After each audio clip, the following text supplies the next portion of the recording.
अस्सलाम वालेकुम, खुशामदीद आप सबको सियासत और नजूम में। ये नया चैनल बनाया है और आप ही के लिए बनाया है, और जहां हम बात करेंगे सियासत के ऊपर नजूम के थ्रू, यानी कि नजूम के नज़र से देखेंगे कि क्या हालात हैं पाकिस्तान के। पाकिस्तान में जो मार्च के महीने में जो थ्रिल मचा और जो हालात डेवलप हुए, और फिर 9 अप्रैल को खान साहब की हुकूमत का ख़त्म होना, इसके ऊपर बात करेंगे। आज हमारे दो टॉपिक होंगे, एक होगा मरकरी और दूसरा कि खान साहब खुशकिस्मत हैं या नहीं। इसके ऊपर बात करते हैं। आज बात करते हैं, पहले खान साहब के ऊपर बात कर लेते हैं। जो प्लानिटरी कंडीशन चल रही है और वहाँ पर इमरान खान साहब का हुकूमत का उतर जाना, क्या ये अल्लाह ताला की रहमत नहीं है उनके ऊपर? क्योंकि आगे जो हालात तब्दील हो रहे हैं, जो बन गए हैं और जो चीज़ें नज़र आई हैं, जैसे मैंने पहले कहा था कि 8 मार्च को जो अदम अदमात की तहरीक आई है वो बड़ा ही गलत टाइम था।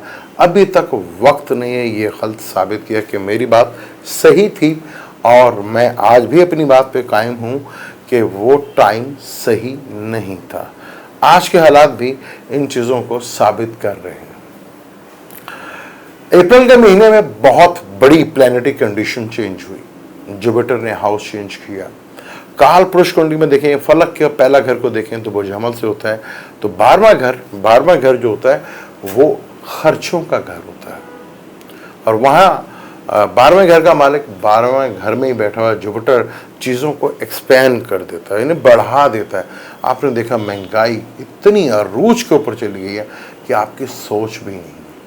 अगर ये हुकूमत ना भी होती, खान साहब भी होते, तब भी ये महंगाई इसी तरह होनी थी। अभी तो 17 तारीख को मार्च ने भी इधर आ जाना है, और यहाँ फिर जो महंगाई का सैलाब आएगा और जो महंगाई अपने अरूज के ऊपर जाएगी, आप सोच भी नहीं सकते। यहाँ पर इस तरह के हालात डेवलप होते हुए नजर। तो मैं तो खान साहब को बड़ा खुशकिस्मत समझता हूँ कि खान साहब को अगर ये हुकूमत, जो भी अपोजिशन थी उस वक़्त, राज हुकूमत है, अगर और साल खान साहब गुजारे तो ये 22 का साल गुजरते तो शायद खान साहब अपनी मौत आप ही मर जाते हैं, सियासी मौत।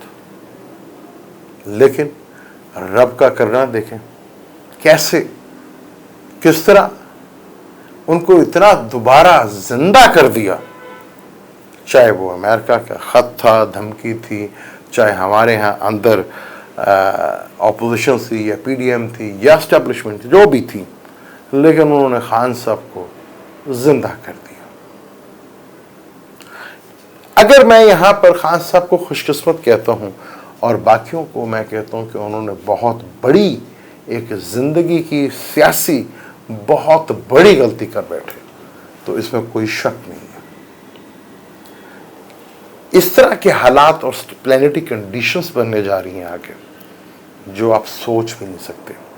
जहां खतरा जंग का है, जहां फूड की चीजें इतनी महंगी होती चली जाएंगी, खाली पाकिस्तान में नहीं, बहुत सारी दुनिया के अंदर। लेकिन जहां मुल्क पहले से ही मुश्किल में है, उनके लिए तो मुश्किल बहुत ज़्यादा बढ़ती हुई नजर आएगी, और पाकिस्तान उन्हीं मुल्कों में शामिल है। और जहां श्रीलंका में हालात देखें, उसी तरह के हालात यहाँ पे भी डेवलप हैं।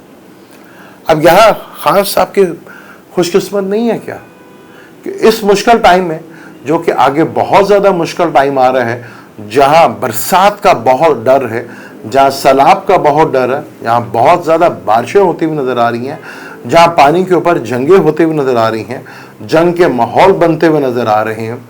और अभी तो बड़े प्लैनेट सैटर्न और जुपिटर ने रेट्रोग्रेड भी होना है जून और जुलाई में। सैटर्न ने तो जून में ही रेट्रोग्रेड हो जाना, और फिर वापस आना है यहाँ पर कैप्रिकॉर्न में, और ये बहुत ख़तरनाक होगा। यहाँ सैटर्न का 6 महीने का ये जो टाइम होगा, जहाँ पे सैटर्न जुलाई से लेकर फिर फरवरी तक इधर रहेगा, और ये बहुत बहुत सख्त टाइम होगा। यहाँ खान साहब बड़े खुशकिस्मत रहे। अगर कोई लोग ये समझते हैं, मेरी अगर ख्वाहिश पूछे ना, तो मैं ये चाहूँगा कि इलेक्शन डिले हों। जितना इलेक्शन डिले होंगे हुकूमत के लिए और ख़ास तौर पर इदारों के लिए उतना ज्यादा खतरनाक होता चला जाएगा, उतने ज्यादा एक्सपोज होते चले जाएंगे। क्योंकि जून में जैसे मार्च बॉर्डर में आएगा तो अगले 45 डेज में आप देखेंगे फ्लड्स, बारिशें ये बहुत ज़्यादा होती हुई नजर आएंगी। जहां कोरोना का भी डर होगा या कोई ऐसा नया वायरस, नई बीमारी वो आती हुई नजर आ रही है, क्योंकि पानी से रिलेटेड ही होगा। पानी के अंदर कुछ ऐसा हो सकता है जो पोल्यूशन और बीमारी का बाइस बने। और ये जो ग्रीन भी लग रहा है 16, इसके ऊपर अलग हम बनाएंगे कि 16 का जो ग्रीन है, चांद ग्रीन, क्योंकि ये आखिरी ग्रीन है जो स्कॉर्पियो टॉरस में लगेगा, स्कॉर्पियो में लगेगा। और स्कॉर्पियो जो है हिडन घर है, यानी कि छुपा हुआ घर है। आपको ऐसे सिरा, इस पर अलग हम बात करेंगे। तो खान साहब यहाँ बड़े लकी हैं, जहाँ आवाम उनको छोड़ती जा रही थी और आज आवाम आज उनके साथ इस तरह अटैच है। उसकी वजह भी बताता हूं कि आवाम क्यों उनके साथ ज्यादा अटैच होगी। यहां इमरान को एक जुमले ने बचा लिया, क्योंकि आगे बड़े लेवल के ऊपर ट्रांसफॉर्मेशंस, 8वां घर ट्रांसफॉर्मेशंस का भी घर होता है, वहीं ग्रीन लगेगा। ये खान साहब को एक जुमला बचा गया और वो जुमला था आजादी। क्योंकि यहां अब अगर कोई सोचता है, चाहे पूरी दुनिया की बात कर रहा हूं, मैं पाकिस्तान की भी बात कर रहा हूं, अगर कोई सोचता है कि यहां पुरानी चीजों को लेकर आगे चल सकते हैं आप, तो ये बहुत बड़ी बेवकूफी होगी। अब दुनिया में ट्रांसफॉर्मेशन होने जा रहा है बड़े लेवल्स का ऊपर, तो पाकिस्तान कैसे बच सकेगा उस ट्रांसफॉर्मेशन से? अब पुरानी चीजें नहीं चलेंगी। आज भी कह रहा हूं मैं कि नहीं चल रही। आप घसीट लें और 4-6 महीने घसीट लें, बस वक्त आपको बताएगा कि अब आपको वक्त तब्दील हो रहा है और वक्त के साथ तब्दील हो रहा है चीजें। तो यहां पर मैं खान साहब को बड़ा ही खुशकिस्मत कहता हूं कि खान साहब बड़े खुशकिस्मत हैं कि इस तरह का एक्ट हुआ, उन्हें एक सियासी शहीद बना दिया। अगर खान साहब यहाँ पे हुकूमत में होते तो आने वाला जो टाइम है वो खान साहब शायद खुद ही इतने डिप्रेस हो जाते कि वक्त से पहले इलेक्शन करवा देते। कि आगे जो टाइम आने जा रहा है, मेरी तो अब ख्वाहिश है, ज़रूरी तो नहीं कि ख्वाहिश पूरी हो हर किसी की। जैसे हमारे यहाँ स्टैब्लिशमेंट कह रही है कि हम न्यूट्रल हैं, आज तो नहीं है, लेकिन ये वक्त आएगा न्यूट्रल भी होंगे। और वो न्यूट्रल क्या होता है, न्यूट्रल कितनी बड़ी चीज़ है, इसके ऊपर मैं एक अलग वीडियो करूंगा। बल्कि जब हम बात करेंगे दुनिया में आने वाली सुपर पावर जब चेंज होंगी, उसमें एक न्यूट्रल होगा, और वो कौन सा मुल्क होगा उसके ऊपर बाद में बात करेंगे। लेकिन यहाँ वक्त ने ये साबित किया कि अल्लाह क्या मेहरबानी, सीधी सी बात हम कहेंगे कि खान साहब को बड़ी मुश्किल से, बड़े मक्खन में से बाल की तरह निकाल लिया। अब जिसे अपोजिशन आज हुकूमत में लोग बैठे हुए हैं जो कामयाबी समझ रहे हैं, ये और 2-4 महीने के बाद, अभी तो मरकरी रेट्रोकेट कल हो चुका है। मरकरी कल रेट्रोकेट हुआ, 13 तारीख को कम्बस्ट हो जाएगा, 3 जून तक रहेगा। और जब भी मरकरी कम्बस्ट हुआ है या रेट्रोगेशन में गया है या नीच का हुआ है या उस पर किसी बुरी प्लैनेट्स की नज़र पड़ी है, तो हमेशा नून लीग से कोई ना कोई सियासी बहुत बड़ी मिस्टेक हुई है। कल जैसे ही मरकरी रेट्रोगेट हुआ तो हमारे प्राइम मिनिस्टर शहबाज शरीफ साहब वो अपने भाईजान यानी कि मियां नवाज शरीफ साहब को मिलने चले गए। अब वो इसके ऊपर भी सवाल उठेंगे, क्या वो दौरा पाकिस्तान के लिए था या अपनी पार्टी के लिए था? इसके ऊपर सवाल बहुत खड़े होंगे, क्योंकि नून लीग के लिए आगे बड़ा ही मुश्किल 3 टाइम है। और पीडीएम की बात करें तो पी से बनता है विरगो बुरसुमला, और उसका रूलर भी बनता है मरकरी। तो यहां मुस्लिम लीग, नून और पीडीएम से कोई ऐसी बड़ी बेवकूफ़ी हो सकती है जो आगे जाके इनके लिए बहुत बड़ी टेंशन और डिप्रेशन पैदा कर सकती है। यहाँ पर 15 को जो है 14 और 15 को सन ने भी हाउस चेंज कर देना है। सन टॉरस में आ जाएगा। पाकिस्तान के बाय बर्थ चार्ट में दूसरे घर में आएगा। अभी राहु के साथ बैठा हुआ है, जब वो हाउस चेंज करके तो बाय बर्थ राहु के साथ अटैच हो जाएगा, यानी कि सन का ताल्लुक गवर्नमेंट से होता है, प्रॉब्लम। और फिर मार्स हाउस चेंज कर जाएगा, यानी कि वक्त से, जैसे मैंने पहले कहा था कि 29 से पहले हालात कुछ होंगे, 29 के बाद जब सैटर्न हाउस चेंज करेगा हालात कुछ होंगे, और 17 तारीख को मार्स सैटर्न की ये कंजक्शंस जो है ख़त्म हो, कंजक्शन तो नहीं, दोनों एक घर में बैठे हुए थे तो ख़त्म होगा। जो चीज़ें थोड़ी सी स्टक थी एकदम तेज़ी के साथ खुलती हुई नजर आएंगी आपको, और चीज़ों में एकदम आपको बदलाव नज़र आएगा, और हालात आपको बड़ी तेज़ी के साथ बदलते हुए नजर आएंगे, या हुकूमत खुद इस तरफ सोचने पे मजबूर हो जाएगी कि क्योंकि नून लीग जिस तरह बुरी तरह ट्रैप हो चुकी है, उन्हें एहसास होगा कि ये शायद हमने बहुत बड़ी मिस्टेक कर दी, और वो भी इलेक्शन की तरफ जाए। लेकिन यहाँ अभी थ्रिल बाकी है बहुत ज़्यादा, हालात बहुत तेज़ी के साथ बड़े, ये 1 वीक बड़ा ही इंपॉर्टेंट है, बहुत इंपॉर्टेंट है। उसके बाद 17 से लेकर 13 जुलाई तक बड़ा थ्रिल है।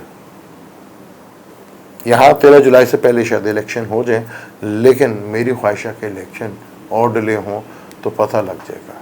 खान साहब को खुद भी एहसास हो जाएगा कि वो कितने खुशकिस्मत हैं, कि रब के ऊपर कितनी मेहरबानी की है कि जिन हालात में हैं, क्योंकि आगे जंगों का हालात बनते हुए नज़र आ रहे हैं, बिगड़ते हुए नज़र आ रहे हैं, चीज़ें जो है बहुत बड़े लेवल के ऊपर और टेंशन डिप्रेशंस और बढ़ती हुई नज़र आएगी। यहाँ पर नून लीग के अंदर कुछ ऐसी आवाज़ें भी उठना शुरू हो जाएंगी जो उनके लिए काफ़ी हद तक प्रॉब्लमेटिक चीज़ें खड़ी कर सकती है यहाँ पर, क्योंकि यहाँ हालात बहुत तेज़ी के साथ बदलने जा रहे हैं। यहाँ पर यहाँ पीडीएम ने, और इस वक्त हुकूमत तो पीडीएम की है लेकिन नाम मशहूर है, वो है नून लीग का, फूड सप्लाई और पानी के ऊपर, जहाँ फ्लड्स, जहाँ कोरोना का डर, आखिरी वे बड़ी ख़तरनाक हो सकती है, और उसके अलावा भी और जो है वायरस जन्म ले सकते हैं। तो ये आने वाला टाइम बड़ा ही मुश्किल है, और अल्लाह ताला पूरी दुनिया को बल्कि खैर रखे, और ख़ास तौर पाकिस्तान को अमन रखे। यहाँ पाकिस्तान में हालात कोई फेवरेबल नहीं है, कोई फेवर्स में अभी हालात नहीं है, टेंशन डिप्रेशन बढ़ती हुई नज़र आ रही है। और यही टेंशन जहाँ से शुरू हुई वो अमेरिका था। अमेरिका के बर्थ चार्ट में भी नेपच्यून जो है विर्गो में था, और अब नेपच्यून जो है वो पाइसिस में है। हालात अंदरूनी अमेरिका के भी बड़े ख़राब हैं, महंगाई का जोर वहाँ पे भी है। इस टॉपिक पे इंशाल्लाह हम दोबारा बात करेंगे, इसी टॉपिक के ऊपर कि अमेरिका के चार्ट क्या कहते हैं, और पाकिस्तान के चार्ट और अमेरिका का चार्ट आगे किस तरह बनता हुआ नज़र आ रहा है, और हमारी जो आगे सियासी जमातें हैं उनके लिए, पीडीएम के लिए और नून के लिए और पीटीआई के लिए कितनी मुश्किलात अभी बाकी हैं, क्योंकि टाइम जिस तेज़ी के साथ बढ़ रहा है। और मैंने कहा था ना कि अदलिया बहुत बुरी तरह उनका कंफर्ट तबाह हो जाएगा, ऐसे सा अदलिया के लिए ऊपर एलिगेशंस उठ रहे हैं। मार्च का ताल्लुक फौज से होता है, और आप देखें 8 मार्च से लेकर अब तक फौज के ऊपर जिस तरह के इल्ज़ामात लग रहे हैं, और बाजवा साहब के लिए मुश्किलात बढ़ती हुई नज़र आ रही हैं। और अभी वीनस ने भी राहु के साथ आना है एरिस में, तो चीज़ें काफ़ी मुश्किल हैं, क्योंकि बाजवा साहब का नाम जो है ज़्यादातर कमर बाजवा है, लेकिन बाजवा के नाम से ज़्यादा मशहूर हैं, तो वीनस बनता है, तो चीज़ें बड़ी मुश्किलात में हैं। लेकिन मरकरी का रेट्रोग्रेड होना, कम्बस्ट होना 3 जून तक पीडीएम के लिए और नून लीग के लिए एक इंतहाई मुश्किल टाइम शुरू होने वाला है। और मार्स का वाटर एलिमेंट में आना, जहाँ पहले से नेपच्यून और जुपिटर बैठे हुए हैं, यहाँ मार्स और नेपच्यून का कंजक्शन होगा, तो पानी से रिलेटेड बहुत बड़ी तबाही आ सकती है। मुझे दें इजाज़त, इस टॉपिक को आगे जारी रखेंगे, नए टॉपिक पे किसी नई वीडियो पे आएंगे और नई प्लैनेटरी कंडीशंस के ऊपर बात करेंगे। मुझे दें इजाज़त। अगर आपको वीडियो अच्छी लगती है, अब आपको फिर शेयर करना पड़ेगा, इस चैनल को आगे से आगे करना पड़ेगा, क्योंकि ये चैनल सिर्फ बनाया हमने आप ही के लिए, मुझे और मेरी टीम को इजाज़त दें। मिलते हैं अगली वीडियो में इंशाअल्लाह। खुदा हाफिज़।